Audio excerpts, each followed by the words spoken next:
Bonjour Luc Baudin, Bonjour Carmen, heureux d'être là, heureux de ton invitation.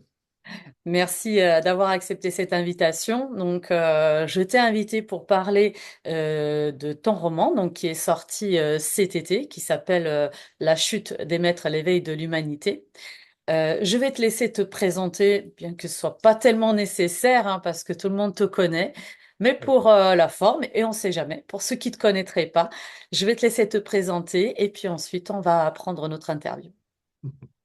Merci Carmen. Donc non, non, il y a quand même beaucoup de personnes qui ne me connaissent pas et comme ça, je sors dans la rue toujours incognito, a priori, hein.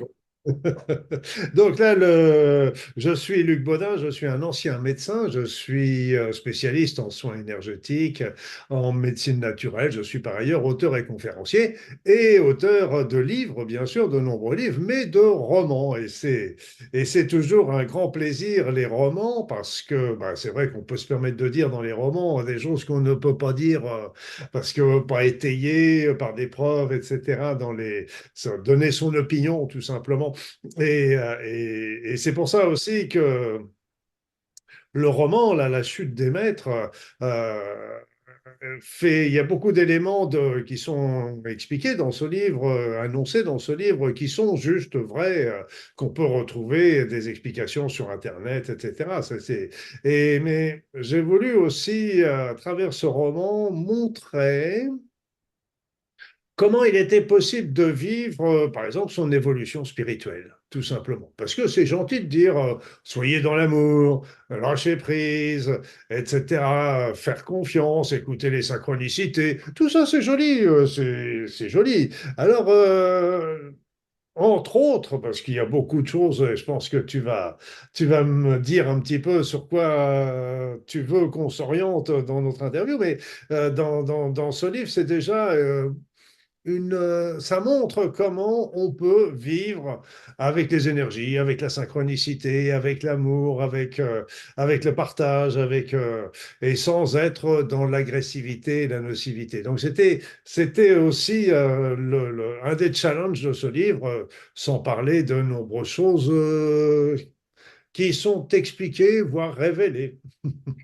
C'est ça. Alors, effectivement, La chute des maîtres et l'éveil de l'humanité aux éditions Exergue. Il s'agit d'une fiction romancée. Quand notre audience le lira, comprendra pourquoi c'est romancé.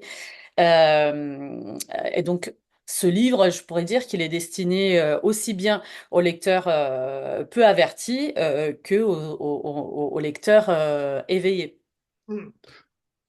Tout à fait, tout à fait. On peut le prendre à plein de niveaux, ce livre. Ça peut être un livre simplement de fiction, tranquille, qu'on va lire pour se détendre et se relaxer. Mais après, on peut le prendre évidemment, comme je l'ai expliqué, regarder un petit peu le côté philosophique et spirituel qui peut y avoir un petit peu, qui est un petit peu caché derrière. Et puis après ça, il y a toute cette histoire, toute l'histoire, parce que moi je suis un passionné d'histoire, mais d'histoire officielle, bien sûr, mais les histoires cachées, les histoires secrètes, les histoires, les mythes, les légendes, etc. Moi, j'ai toujours aimé la phrase de Cocteau qui disait plus on étudie les mythes et plus on aperçoit qu'ils sont vrais, et plus on étudie l'histoire et plus on s'aperçoit qu'elle est fausse. Eh bien, c'est un peu ça. C'est dans ce livre, j'explique comment, bah, tout simplement, nous autres humains et l'humanité aujourd'hui, parce que c'est un livre d'aujourd'hui et d'actualité, eh bien, comment elle n'est pas libre, comment nous sommes complètement coincés, cernés, Fermé. dirigés, voilà, avec les algorithmes, avec tout ça. J'explique aussi, c'est qu'il n'y a pas que la partie qu'on voit, l'actualité, avec toutes ces atrocités qu'il y a aujourd'hui, n'est que la partie émergée de l'iceberg. Et là, il y a beaucoup d'autres. Alors on parle, évidemment, il y en a qui vont parler du gouvernement mondial, etc. Oui, c'est vrai, mais c'est peut-être une sous-couche, c'est encore une sous-couche.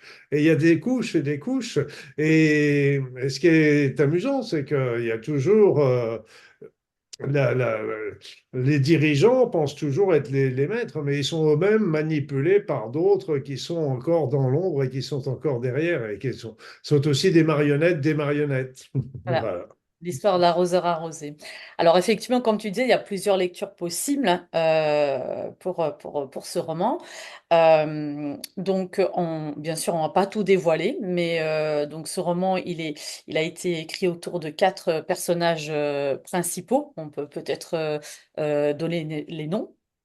Donc il y a Ludo, Johan, il y a également Naomi et Sakura, donc deux garçons, deux filles. Et puis on comprendra à la lecture assez rapidement pourquoi je parle de fiction romancée. Et puis comme tu dis, bah, effectivement, il est truffé quand même de révélations, donc qui peuvent être effectivement euh, comme tu disais, vrais ou alors qui relèvent de l'imaginaire, des mythes, des légendes ou des vérités. Donc après, à chacun de Chacun réfléchir. choisira. Chacun Voilà. choisira. Voilà, c'est un peu comme les quatre personnages qui se sont trouvés réunis et qui se sont trouvés très rapidement des sentiments réciproques. On peut dire, wow, c'est quand même un peu rapide toutes leurs histoires. Mais ce qu'il faut comprendre, c'est que ça a été. C'est pas une découverte, c'est qu'eux-mêmes ont été pilotés et ont été choisis. Et c'est pas un hasard si justement ils ont des affinités ensemble et qu'ils sont complémentaires sur le plan des connaissances, de leurs talents, etc. Ouais. Et pas que. Pas que, et pas que, Et et pas pas que. que.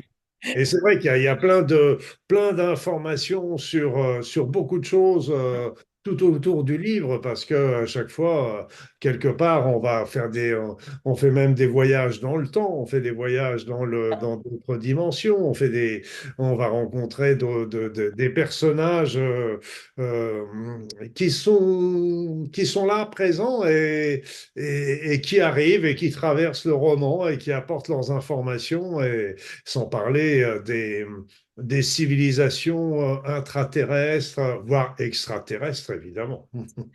Alors, ces quatre personnages principaux, ils vont se retrouver. Alors, ils se connaissent pas à la base, donc ils vont se retrouver au sein d'une guerre, on va dire, intersidérale. Donc, ils vont apprendre à se connaître, comme on disait, quand même assez rapidement. Et ils vont, donc, tu disais, ils ont été choisis non pas par hasard, ils ont été choisis grâce aux capacités déjà très développées que chacun possède. Et c'est pour ça qu'ils ont été choisis dans ce roman pour tenter de sauver l'humanité. Tout en précisant bien que ces capacités qu'ils ont, nous les avons tous. Mais Exactement. eux, disons, ils sont un peu plus en avance sur nous par rapport à ces capacités qu'ils ont déjà développées. Ils sont en avance, mais en avance de quelques mois, quelques années. C'est pas, et donc, c'est bien, faut bien comprendre que nous avons aussi nous-mêmes ces capacités-là. Et ça aussi, c'est un élément important parce que je montre également comment on peut, on peut, on peut, je mets bien au présent, les utiliser. Alors c'est vrai que moi, enfin, j'ai été complètement absorbée par le livre. Ça a été mon roman la première partie de l'été. Et tout au long de cette lecture, je me suis dit, voilà, c'est un livre, pour moi en tout cas, un livre initiatique truffé de leçons de vie, de révélations. Encore une fois, après chacun euh, voit ce qui résonne en lui. Et tout au long, je me suis dit, bah, quelle est la part de vérité ou la part de fiction? Euh, c'est ce qui m'a animé pendant enfin, tout le long du roman. Quelle est la part de vérité ou la part de fiction là-dedans? Oui, tout à fait. Ben, tu sais,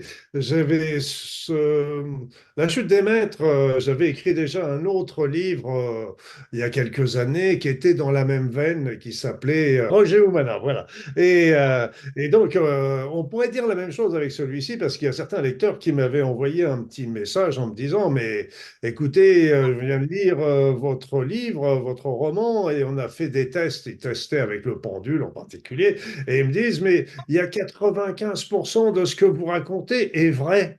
Parce que c'est vrai, je l'ai présenté sous forme de roman, parce que ça m'évite de donner des origines, des références, etc. Mais ils me disent 95% est vrai. Et ils me disent, mais au final, qu'est-ce qui est vrai, qu'est-ce qui est faux?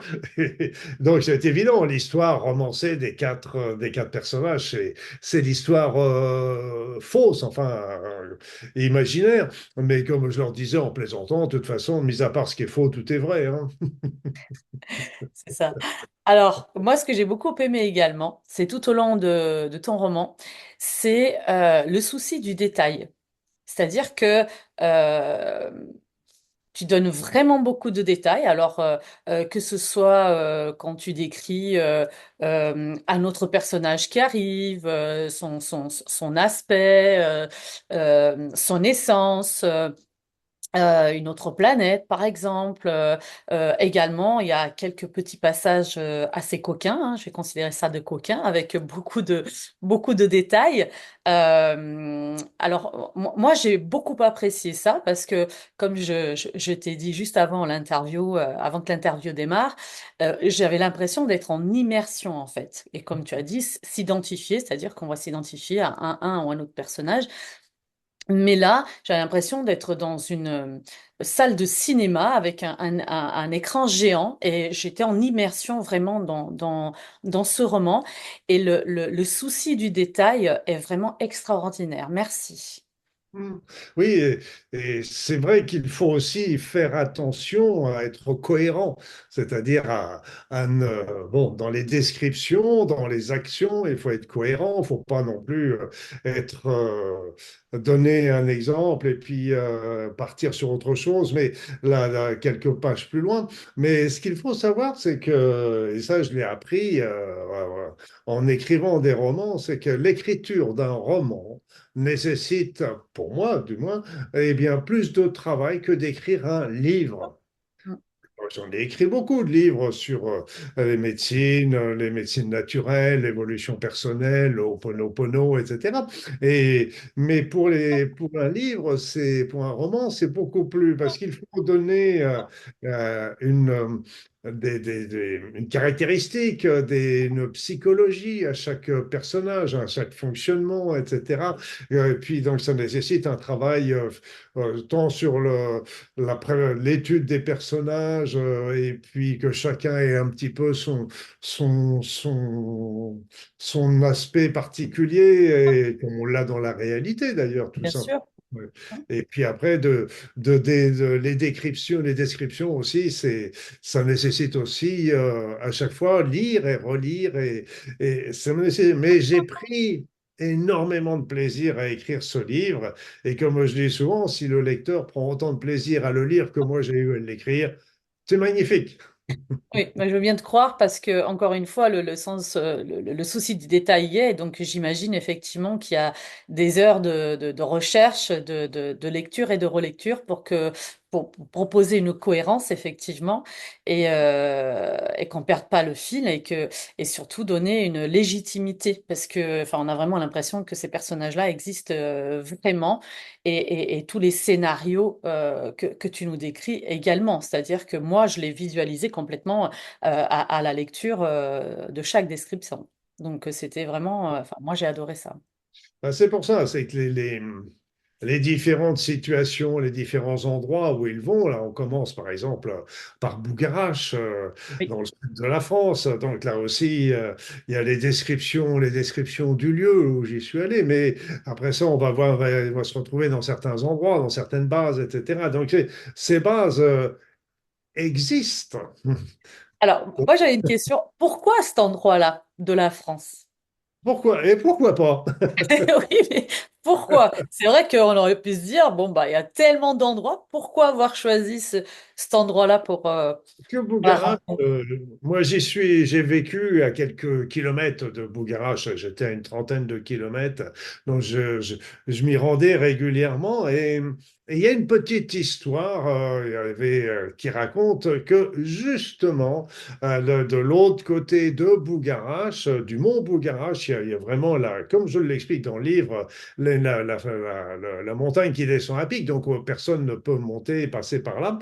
Mais il y a des bruits qui courent dans la région, comme quoi, au pied de cet endroit, il y aurait une base. Et d'ailleurs, souvent, on voit ça quand on arrive, et j'efface ça régulièrement, d'ailleurs, ça me fait, parce qu'on voit régulièrement des dessins avec des soucoupes volantes qui sont dessinées à droite à gauche, parce que certains prétendent qu'il y a beaucoup de soucoupes volantes qui passent par là, et donc qui descendent dans une base qui serait au pied de la Paraît-il.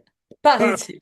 paraît-il. Là, j'ai pas été, hein, je l'ai pas visité. J'avais le but de le faire, mais bon, c'est un peu d'ailleurs pour ça qu'il y avait eu les événements qui s'étaient passés avec, où on parlait de Bougarache, où il y avait les événements où on devait tous mourir et que il y avait que les gens qui étaient à Bougarache qui allaient pouvoir survivre. Donc c'était les fameuses 12-12-12 et là, il y a eu beaucoup d'événements qui se sont passés. Là encore, tous les gens de la région ont été obligés de demeurer chez eux. Donc, il y avait comme un couvre-feu. Et évidemment, il ne faut pas le faire aux Français parce que bah, ils sortent toujours pas. On ferme la porte principale, mais ils passent par la porte de derrière. Et il y a eu beaucoup de choses qui se sont passées pendant ce couvre-feu. Et qui ont été observés par des gens de la région, toujours officieusement. Donc c'était le but un petit peu. Il fallait bien commencer par quelque part. Et D'accord. Donc, l'idée était jolie. un clin d'œil, ça t'a inspiré. Donc, c'est ton inspiration, Voilà. c'était un clin Ça d'œil. permet de parler de Rennes-le-Château, ça permet voilà, c'est une région que j'aime bien. D'accord. Donc, on part de là, on va traverser on va dire, régions, d'autres endroits, et puis on va atterrir en Russie. Mhm. Et oui, Alors, dans la péninsule de Kola. Dans la péninsule de Kola, qui est dans le nord, au nord de Saint-Pétersbourg. Et qui est limitrophe avec la Suède et la Norvège d'ailleurs, parce que je ne savais même pas qu'il y avait une petite bande de Norvège qui va toucher à la Russie. Donc, bref, et il y a et là-bas, j'ai repris aussi un certain nombre d'éléments qui sont justes, enfin, qui font partie aussi des bruits qui courent. Donc déjà le bruit qui court des ruines, qu'on mhm. aurait retrouvé des ruines avec des restes de grandes pyramides, etc. Et puis aussi des bruits qui courent d'êtres un peu bizarres qu'on voit dans de la fumée, etc., qui terrorise un petit peu la région. Alors, cette information-là, je l'avais saisie au vol il y a quelques mois, quelques années.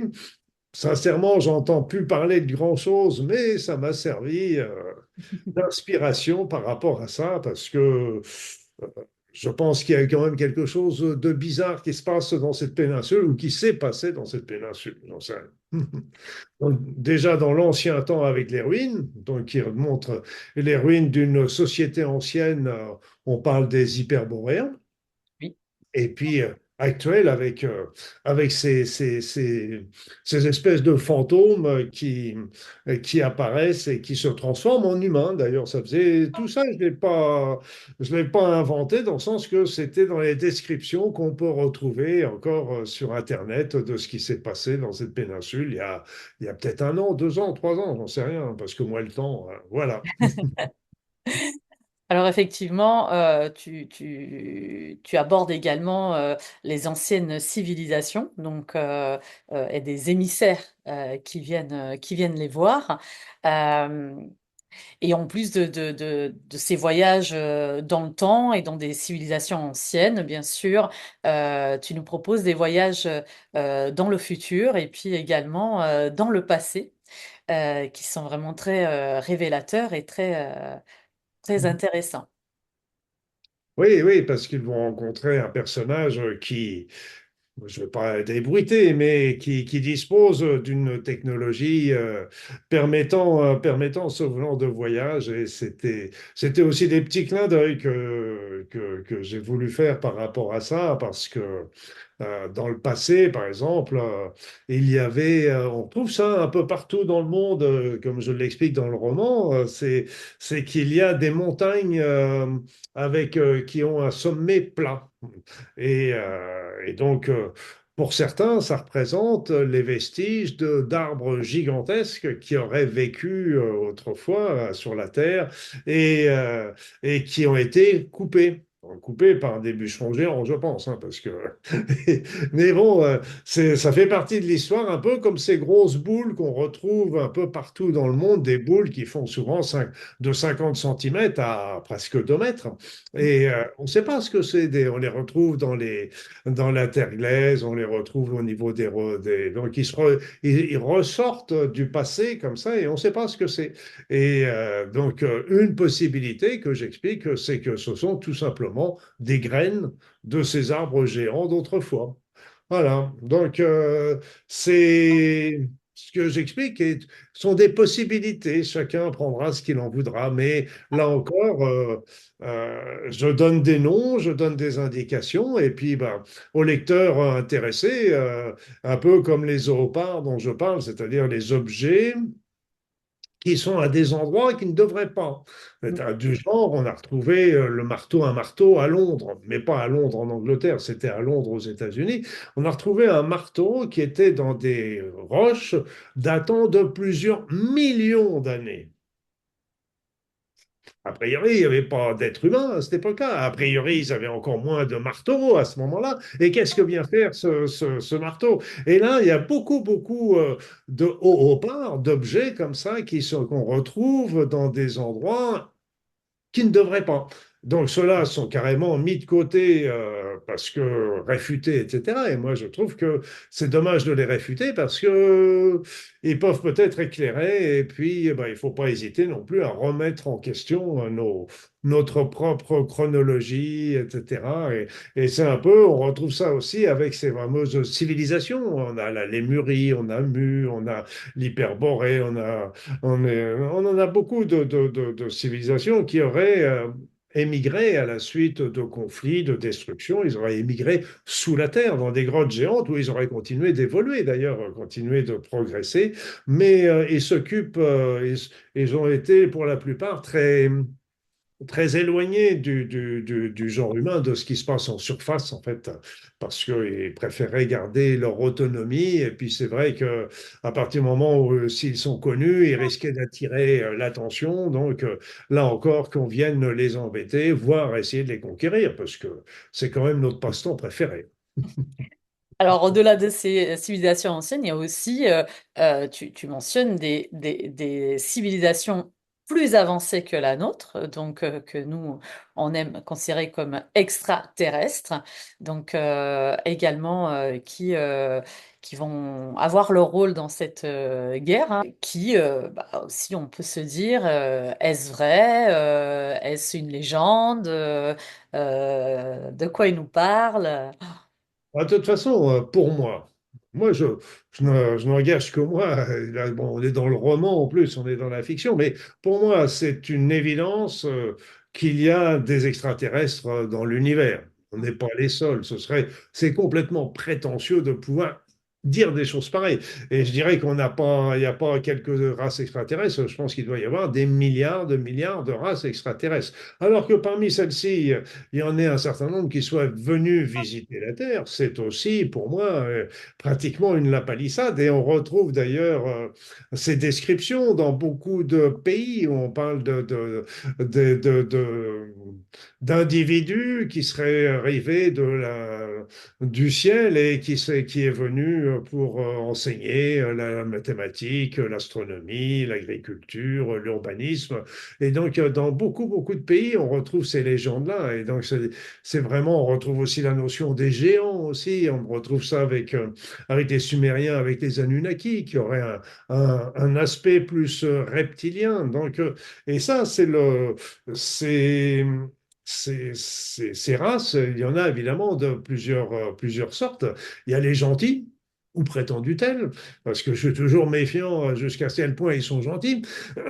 Et puis il y a les méchants qui nous ont dominés et qui nous dominent toujours plus ou moins dans la coulisse, tout simplement. Donc Donc, là, les méchants sont les reptiliens. oui, entre autres. On a l'impression que les reptiliens sont eux-mêmes des marionnettes d'autres qui sont derrière encore, on remonte un petit peu jusqu'aux archontes en fait, hein. Ouais. C'est vraiment remonter, de tirer avec beaucoup de choses aussi qui se passent dans le monde subtil. Tout ça, je les explique aussi parce que dans le livre, il y a beaucoup d'éléments qui travaillent. On connaît l'intermonde, par exemple, avec là où vivent un certain nombre de défunts, là où il y a le passage du défunt. Et donc, il y a aussi beaucoup d'entités qui vivent aussi dans ces endroits-là. Et ce qu'il faut savoir, c'est qu'avec les variations énergétiques qu'on connaît actuellement, les passages entre les mondes de ces entités sont beaucoup plus aisés. Et les extraterrestres, c'est pareil. Il y a des extraterrestres qui sont de nature humaine. Il y aurait beaucoup d'extraterrestres qui seraient très proches ou semblables aux humains, mais aussi il y en a d'autres qui seraient de type insectoïde, du style reptilien. Il y en a même qui viendraient, qui seraient immatériels, qui viendraient d'autres dimensions, voire même d'autres espaces-temps. Donc, vous voyez, c'est qu'on se casse un peu la tête et c'est pour ça qu'on s'amuse à écrire des romans où il y a plein de choses qui se passent. Mais ce qu'il faut bien comprendre, et c'est là la chute des maîtres, c'est tous ces maîtres qui vont être mis à mal. Et c'est surtout qu'il faut comprendre que c'est là aussi dans ce livre. Bien sûr, il y a des extraterrestres, des gens des forces même sur la Terre. J'explique aussi qu'il y a des forces humaines qui œuvrent aussi pour cette liberté. Mais ce qu'il faut bien comprendre, c'est que nous autres, il ne faut pas rester les bras croisés en disant, bah tiens, ils vont s'occuper de notre libération, etc. C'est qu'il faut nous-mêmes y participer. Et j'explique aussi d'ailleurs dans le livre que c'est à l'humanité de faire, de lancer ce mouvement, de lancer cette chose. Et j'explique aussi comment on pourrait faire. Exactement. Alors, je disais tout à l'heure que c'est un livre initiatique, donc truffé de leçons, de révélations, mais aussi de leçons de vie. C'est un voyage dans le temps et intergalactique. Et même si effectivement tu parles de subtil, d'autres civilisations, d'autres mondes, de capacités sensorielles avancées, on aborde aussi beaucoup de sujets. J'ai trouvé ça vraiment très intéressant dans ce roman, dont l'importance de nos choix, par exemple. C'est l'importance de nos choix qui vont contribuer à notre éveil, à la chute des maîtres et à sauver l'humanité. Entre autres choses, puisqu'on peut aussi voir que tu abordes des sujets très, très, très sérieux, comme l'esclavage, par exemple, la pédophilie également. Et la manière dont c'est abordé, c'est de manière vraiment très subtile, mais j'ai trouvé qu'elle interpelle la manière dont tu as décidé d'aborder ces deux sujets-là. Ça interpelle, ça laisse pas indifférent, et je trouve que c'est très joliment introduit dans le roman. Mhm. Eh oui, oui, oui. La pédophilie, on peut parler plutôt de pédocriminalité, et malheureusement, il y a, on a vu, et justement, je voulais le montrer, comme tu le dis, le montrer sous un autre aspect qui ne soit pas théorique, qui soit un peu plus dans la pratique. Et c'est vrai qu'il y a d'une manière plus dans le monde réel, dans le monde de tous les jours. J'ai eu l'occasion d'aller voir le film en avant-première, Les Survivantes, et, euh, et qui montre justement cette notion de pédocriminalité. Et là, j'ai voulu un petit peu le montrer et expliquer également que cette pédocriminalité va bien au-delà de la simple abus sexuel, des simples abus sexuels. S'il n'y avait que des abus sexuels, je dirais, ce serait déjà affreux, on est bien d'accord. Mais il y a beaucoup plus d'atrocités. Donc, il est important de l'expliquer. Ce qui était intéressant, c'est que bah, je l'ai écrit dans le livre. Et puis, après, j'ai rencontré justement ce film, Les Survivantes, qui collait complètement à cette réalité. Et c'est pour ça que dans le livre, chacun on peut le lire, mais il est faux, il est plein d'informations qui sont juste un peu comme dans la, la, la péninsule de Kola, comme je vous l'ai expliqué, comme les, les, les théories des montagnes plates, mais il y a plein d'autres choses par rapport même à la situation avec les nazis après la Deuxième Guerre mondiale, l'évolution, la création d'une flotte terrienne pour à base de techniques exotiques, comme on dit, c'est-à-dire des techniques tirées des restes d'avions ou d'ovnis qui se sont crashés sur la Terre et on récupère, ou qui ont été transmis aussi par des extraterrestres. Et il y a des races extraterrestres, comme on parlait, avec les reptiliens, les dracos, etc., qui sont pas très gentils, mais qui sont eux-mêmes manipulés par d'autres. Et puis, il y en a qui sont plus gentils. Je parle par exemple un petit peu des Nordiques, mais je suis toujours très prudent sur la définition des gentils et des méchants, parce que c'est, vous savez, c'est un peu, faut comprendre aussi, imaginons qu'on soit sur une autre planète et qu'il y ait des terriens qui arrivent des humains qui arrivent sur cette planète. Et quels seraient ces humains? Hein, qui peut très bien y avoir, ça peut très bien être des Mhm. mercenaires qui travaillent là-bas simplement pour gagner de l'argent, emmener des esclaves, piquer les matières premières, etc. Ou alors, ça peut être une ONG qui vienne pour aider, etc. Mais tout ça sont des humains. Donc, c'est pour ça que parmi les extraterrestres, bien sûr, il y en a qui sont certainement gentils, etc. Mais je me dis, est-ce que c'est complètement gratuit s'ils sont gentils? Est-ce que, faut toujours être, c'est peut-être mon esprit méfiant, humain, machin, peut-être, mais bon, restons libres et c'est ça qui est important. Et Ouais. c'est là le but du livre, c'est de montrer aussi comme quoi l'humanité bah, prend sa liberté, mais ne doit pas se donner cette liberté. À d'autres par la suite si on va pas troquer on va pas troquer notre liberté contre de certains maîtres d'aujourd'hui pour la donner à d'autres, un peu comme on a vu avec la Révolution française, on a troqué un roi contre un empereur. Bon, ouais.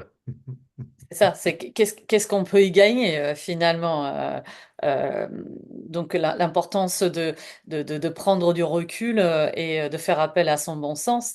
Euh, tu mets en valeur également, enfin tu soulignes les conséquences de la peur, d'un état de peur.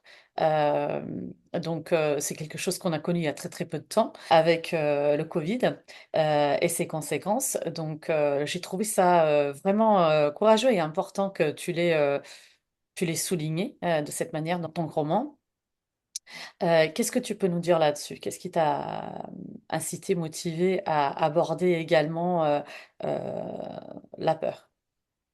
La peur, la peur est la meilleure solution pour nous gouverner, pour nous diriger, pour nous insuffler. Donc, on nous met toujours dans la peur du voisin, la peur des gens qui sont pas de la même religion que nous, la peur des gens qui n'ont pas la même couleur de peau, la peur. Et on est toujours dans la peur de la crise économique, la peur de tout ça. Et tout ça, qu'est-ce que ça fait? C'est que ça nous met, ça nous fixe sur tout ce qui est matériel, déjà, toute la matérialité. Et donc, et c'est ça qui nous éloigne, la peur, c'est ce qui est le pire pour nous, parce que ce sont des acides, et c'est ça qui nous éloigne le plus de l'amour. Et en fait, nous sommes faits pour vivre dans l'amour, pour être aimés, pour aimer, etc. C'est ça ce dont on a besoin. Et en fait, là, cette peur, c'est une manière de nous diriger, de nous dominer. Et bah, pendant ce temps-là, on est pris par des problèmes financiers, par la peur de la guerre ou des choses comme ça. Et donc, on pense pas ou peu à développer nos talents, à développer notre être, à développer notre spiritualité, à découvrir notre puissance, tout simplement. Et ça, Élevé. et s'élever. Voilà. Donc, et ça, c'est un des éléments qui est très important avec le deuxième élément qui nous donne aussi l'insatisfaction. Donc, on est toujours désinsatisfait et on a beau acheter, acheter, acheter, on n'est jamais, on en veut toujours davantage. Et cette insatisfaction, il faut bien la comprendre qu'elle ne pourra pas être comblée par la matérialité. Il va falloir la chercher, il faut la chercher ailleurs. Donc vraiment, au fond de notre être, au fond de ce que l'on est, etc. Donc la peur a été extrêmement puissante parce que euh, avec cette histoire de pandémie, et il y en a une autre qui nous pend toujours au nez aujourd'hui. Et c'est avec cette pandémie, on a mis toutes les personnes dans la peur, là, avec les masques, avec la distanciation, moi je plains toujours, c'est ces pauvres enfants qui ont été en maternelle, etc., qui ont vécu des situations abominables. Et je pense que ce sont des situations qui vont les marquer pour toute leur vie, hein. De toute façon, on s'est aperçu qu'il y avait des résultats scolaires qui étaient différents avec ces générations. Et donc, il est important de sortir de ces peurs, c'est-à-dire d'arriver à prendre de la distance par rapport à ça, parce que non pas de se dire je me suis relevé, mais c'est plutôt de développer son être, développer sa pensée, vivre en adéquation avec son intégrité, etc. Ce qui nous permet de continuer de vivre dans cette société. On est bien obligé, il Bien faut sûr. là où on est, mais on va regarder les choses différemment avec plus de discernement, avec plus de critique, avec plus de tolérance, avec plus de compréhension, etc. Les événements seront toujours ce qu'ils sont et on aura toujours la compassion, etc. Mais et ça nous permet de vivre déjà plus sereinement et d'être moins pris par cette matérialité. Et la peur, elle est à tous les niveaux aujourd'hui. Effectivement, la peur pour mieux nous asservir. Alors, face à ça, tu démontres l'importance bah, de nos choix et également de nos pensées. Si on est dans la peur, on n'est pas dans l'amour. Et pour pouvoir euh, mieux gérer ses pensées, il faut quand même mieux être de l'autre côté et ne pas s'enfermer dans cette peur, regarder son libre arbitre également et surtout son bon sens. Donc, tu l'illustres parfaitement bien Et dans, puis, il y a dans ton aussi, on a aussi des outils qui sont remarquables pour nous aider, c'est l'intuition, bien sûr. l'empathie, et puis le cœur tout simplement. Donc aussi, c'est là, c'est eux qui vont nous aider beaucoup par rapport à diriger cette chose. J'ai trouvé ça très beau là quand on met un pouce, là, il y a un pouce qui Ouais, s'est... il a mis un pouce, donc C'est bien, il est pas il est en revenu. accord. L'IA de mon ordinateur est d'accord avec moi, donc c'est bien. Exactement, il est parfaitement d'accord. Il a validé avec le pouce en l'air, c'est parfait. D'ailleurs, je parle aussi de l'IA, qui est importante aussi, parce que c'est un sujet ô combien important et qui nous touche là Oui, tous les jours. On voit que l'IA fait des progrès extraordinaires, etc. Et donc, je parle de l'IA hein, dans ce sens que là aussi, on est, comme tu disais, on est libre de nos choix, mais on est responsable des conséquences de nos choix. Et donc là, on est arrivé à une période, on est un peu dans un tournant avec l'IA qui va se développer, qui va avoir une certaine conscience, un certain niveau de conscience également. Et je pense que un peu comme les animaux ont des niveaux de conscience extrêmement importants également, mais très différents des êtres humains, mais ils ont une conscience bien évoluée et bien avancée, et au moins égale à certains à l'homme pour certains d'entre eux. Et de l'autre côté, l'IA va l'avoir également à sa manière. Elle sera aussi différente, mais elle sera aussi.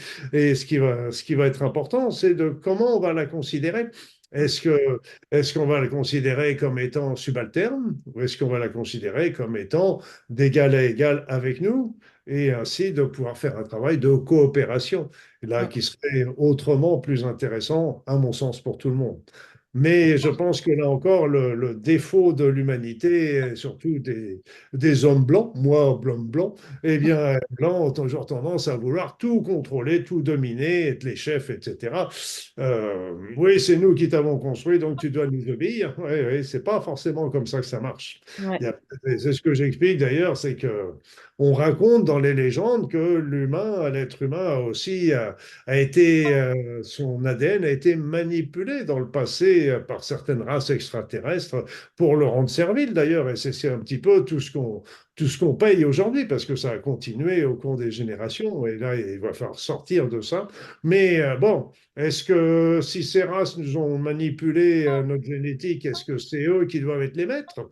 Est-ce que, voilà, donc là c'est un peu pareil. Si on a créé des robots, une intelligence artificielle, bon, c'est nous qui l'avons créée, mais est-ce qu'elle nous appartient pour autant? Je pense pas. La question est posée en tout cas. Oui, j'ai donné ma réponse. Mon opinion, c'est Voilà. tout. Et on laisse la question ici pour D'accord. l'audience et chacun trouvera, j'espère, sa bonne réponse en tout cas. Alors, c'est que tu essaies de nous faire comprendre encore une fois, et ça reprend un petit peu le résumé de ce qu'on vient de dire, c'est que les solutions passent souvent, alors quelles qu'elles soient, hein, même dans la vie de tous les jours, euh, elles passent souvent par l'ouverture de nos consciences. Donc, ça reprend un petit peu bah, tout ce qu'on vient de se dire, c'est que si on reste avec un esprit étriqué, fermé dans la peur, effectivement, on va avancer en obéissant à ce qu'on nous dit, sans réflexion, sans bon sens souvent. Et ça, pour moi, c'est vraiment la leçon que j'en ai tirée de ton roman. Hmm. Merci. Oui, oui, c'est tout à fait. C'est à nous le pouvoir est entre nos mains. Hein, c'est pour ça d'ailleurs le sous-titre, il y avait la chute des maîtres, mais le sous-titre c'est l'éveil de l'humanité, c'est l'éveil de chaque être humain. Et c'est ça le but. Et le but également, c'est d'arriver avec l'éveil, l'évolution, l'ouverture de la conscience, l'ouverture des cœurs, arriver à pouvoir se libérer parce que c'est par l'être humain, c'est les humains qui doivent réaliser, bien sûr, on sera peut-être aidé par des forces de la lumière, des forces du monde subtil, etc. Mais c'est nous qui devons insuffler et nous avons cette capacité, cette puissance et qu'il faut arriver à... Je donne souvent l'exemple de l'histoire du petit aiglon, parce que c'est l'histoire de l'aiglon qui est tombé du nid et qui a été recueilli par des poules. Et toute sa vie, cet aiglon va vivre dans le poulailler en traînant ses grandes ailes par terre et à regarder les grands aigles dans l'air en rêvant de devenir un aigle. Et c'est exactement notre situation. On nous fait croire qu'on est des nuls, qu'on vaut rien, qu'on est des échelons individuels et à l'échelon collectif. Et justement, il y a un petit truc qui est terrible pour ça et c'est très vicieux. Je regarde avec les super-héros. Ouais, je trouve ça génial, les super-héros. Il y a Superman, Spider-Man, etc., etc. Mais qu'est-ce que c'est que tous ces gens? Ça veut dire que nous, on voit, il y a des guerres, des machins, etc., des méchants extraterrestres qui arrivent, et puis les Superman qui arrivent et qui vont les repousser. Et nous, on est terrorisés, en train de se cacher sous notre lit en disant, mon Dieu, qu'est-ce qui va se passer, etc. Mais ça nous montre, là encore, c'est bien sûr, c'est joli, les super-héros, mais là, on nous montre comme étant des petits moutons affolés, etc., des petites brebis en attendant de se faire manger par le loup, alors que nous sommes tous des Superman et des Superwoman.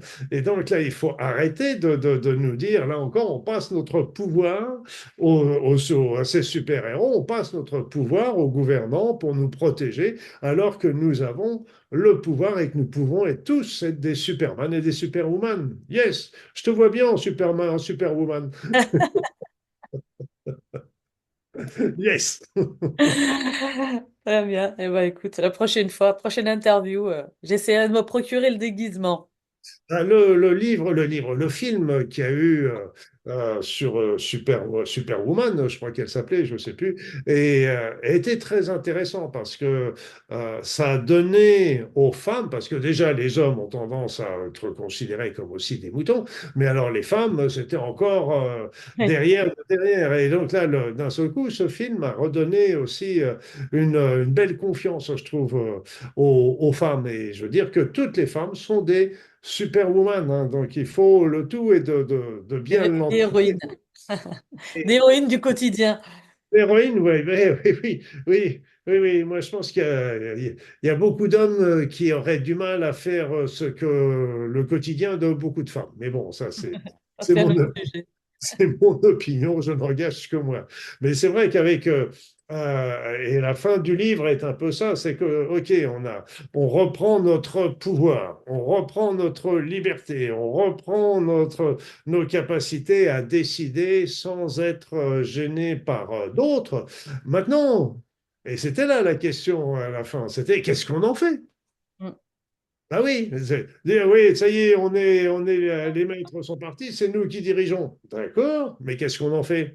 Et là, c'est la question qui est importante. Et c'est là qu'il y a beaucoup de choses, comme je disais, avec la Révolution française, on est passé par la terreur, on est passé par l'Empire, et puis après ça, on est revenu à la royauté. Donc, et pour revenir après ça à la République. Donc, qu'est-ce qu'on en fait? Et c'est un petit peu le clin d'œil que j'ai voulu montrait dans le dernier chapitre et aussi dans l'épilogue, un petit peu, lever le voile un petit peu sur une idée de comment pourrait être l'humanité du futur. C'est chacun appréciera comme il le voudra.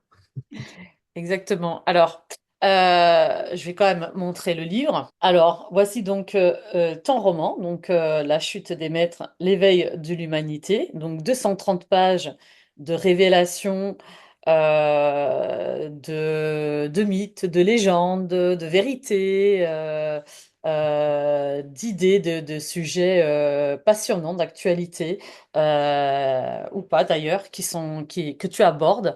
Et c'est aussi bah, un petit peu ce que je retiens de ton livre, que c'est avec l'ouverture des consciences qu'on y arrivera, mais surtout ensemble. Sinon, ça peut pas marcher. Oui, ben, c'est-à-dire c'est que chacun doit effectuer une évolution personnelle, et c'est ça ce qui est demandé. Et après, de travailler ces évolutions personnelles vont aussi se rencontrer, se toucher, et réussir à faire comme un égrégore, mais là un égrégore positif qui peut véritablement emmener toute l'humanité avec elle. Alors, ce qui est amusant aussi dans ce livre, là je parle pour moi, c'est qu'en fait, je l'avais dans la tête depuis un moment, mais quand on écrit un roman, il faut être vraiment plongé dedans, parce il faut vraiment suivre les personnages, etc.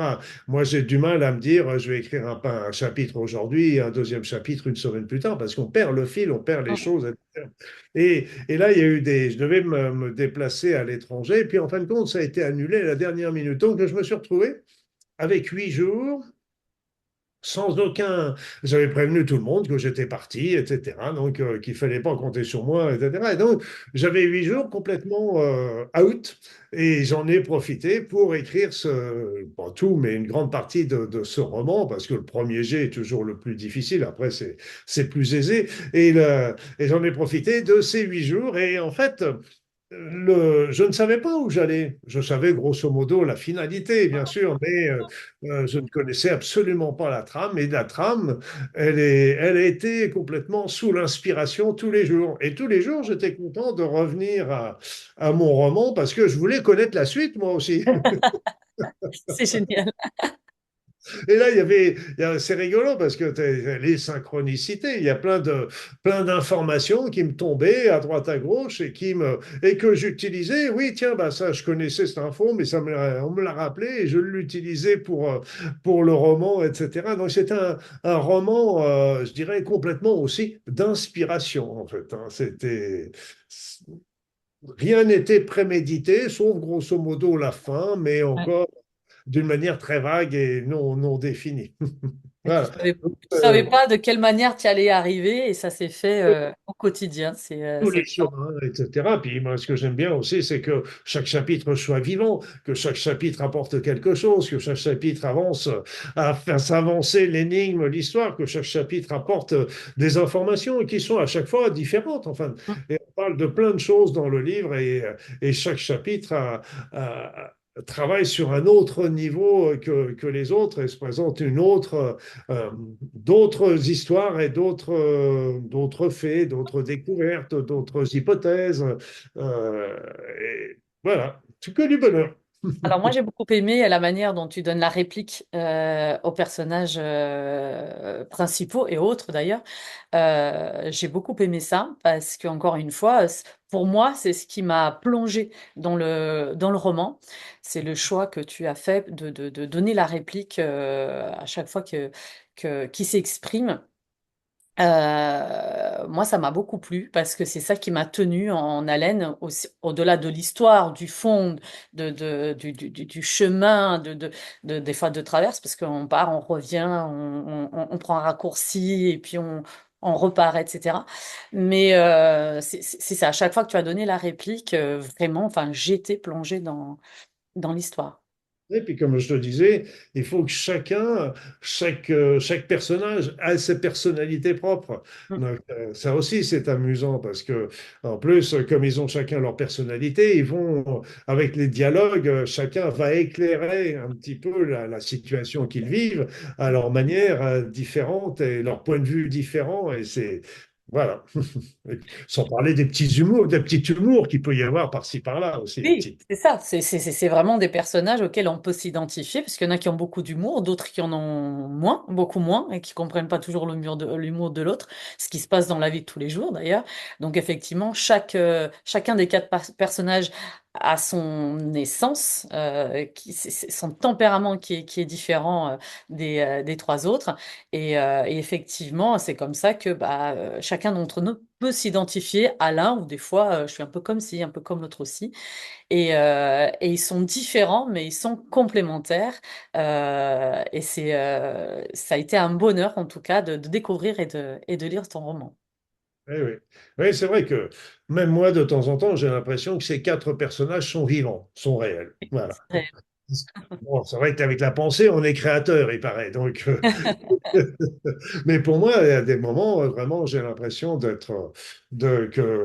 ce sont des personnages vraiment vivants, existants, etc. C'est très amusant. Alors, où est-ce qu'on peut se procurer ton roman?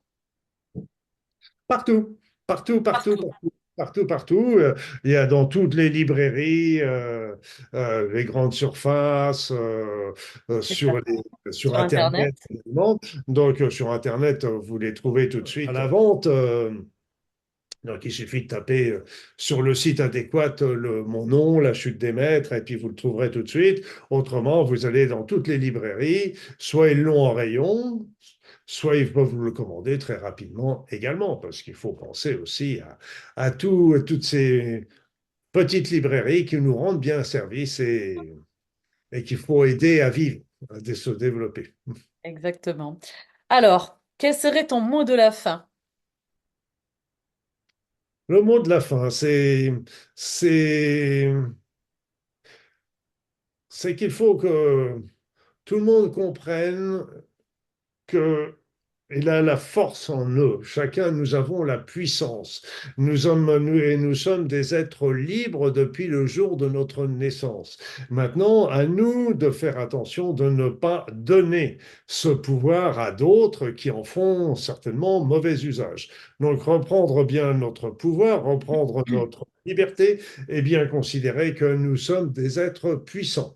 Et d'ailleurs, je donnerai une petite phrase. Que m'avait dit une de mes anciennes patientes, une vieille patiente, et je me rappelle, elle me regardait avec un petit air malicieux, et puis elle me regardait en coin, puis elle me disait, vous savez, docteur, à l'époque j'étais docteur, et vous savez, docteur, faut-il qu'on soit important pour que le diable se donne autant de mal pour nous dominer, pour nous convertir? Donc j'ai trouvé les phrases très, très jolies. C'est qu'évidemment, si on valait rien, pourquoi on essayerait de nous contrôler, de nous dominer, etc. Ça veut dire que si on essaie de nous dominer, si on met tellement de choses pour nous rendre faibles, pour nous faire croire que nous sommes faibles, pour nous humilier, pour nous dévaloriser, c'est parce que justement, il y a une peur qui est derrière, mais pas une peur parmi nous par rapport à certains êtres qui nous dirigent et peur justement qu'on retrouve et qu'on s'aperçoive de la puissance qu'on a en nous et des capacités qu'on a en nous, parce que le jour où on aura véritablement développé ces capacités et cette puissance et qu'on en aura vraiment conscience, je peux dire qu'il n'y aura pas grand-chose qui pourront nous arrêter en tant qu'humanité. Donc, reprenez reprenez votre puissance, croyez en vous, tout simplement. Merci beaucoup, Luc, ça aurait été ton mot de la fin. Encore une fois, que vous soyez un lecteur peu averti ou que vous soyez un lecteur éveillé, surtout n'hésitez pas à vous procurer le nouveau roman de Luc Baudin. Ça vaut vraiment le coup de le lire, même si on n'est plus en été, c'est pas grave, je vous assure que vous allez le lire. C'est On 230 peut le pages lire en hiver aussi, oui, oui, oui. au coin du feu ou pendant l'intersaison, 230 pages, enfin que moi personnellement j'ai dévoré avec beaucoup de plaisir et je pense que ce sera pareil pour vous.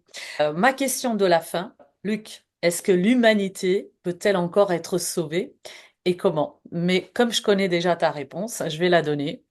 Bah, vous la trouverez là-dedans.